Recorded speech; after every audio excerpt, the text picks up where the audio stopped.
To be radical is to grasp things by the root. Go on, get out.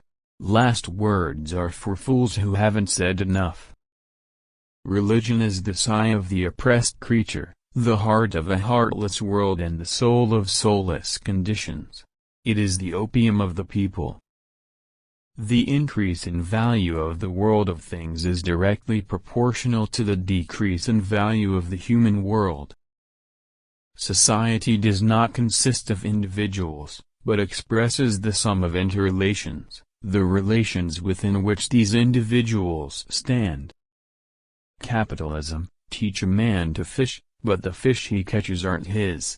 They belong to the person paying him to fish, and if he's lucky, he might get paid enough to buy a few fish for himself. Then the world will be for the common people, and the sounds of happiness will reach the deepest springs. Ah! Come, people of every land, how can you not be roused? The education of all children, from the moment that they can get along without a mother's care, shall be in state institutions. Education is free. Freedom of education shall be enjoyed under the condition fixed by law and under the supreme control of the state. The ruling ideas of each age have ever been the ideas of its ruling class. The tradition of past generations weighs like the Alps on the brains of the living. Men make their own history, but they do not make it as they please. To be radical is to go to the root of the matter. For man, however, the root is man himself. Just as man is governed, in religion, by the products of his own brain, so, in capitalist production, he is governed by the products of his own hand. The ideas of the ruling class are in every epoch the ruling ideas. The production of too many useful things results in too many useless people. Man makes his own history, but he does not make it out of the whole cloth, he does not make it out of conditions chosen by himself, but out of such as he finds close at hand. History is not like some individual person, which uses men to achieve its ends. History is nothing but the actions of men in pursuit of their ends. Ignorance never yet helped anybody.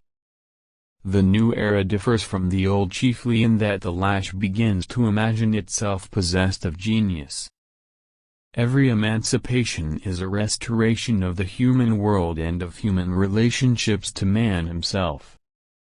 In fact, the proposition that man's species nature is estranged from him means that one man is estranged from the other, as each of them is from man's essential nature. Every one of our relationships with nature and man must be a definite expression of our real, individual life.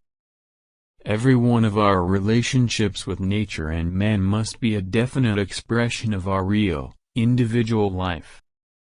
The extremity of this bondage is that it is only as a worker that he continues to maintain himself as a physical subject, and that it is only as a physical subject that he is a worker.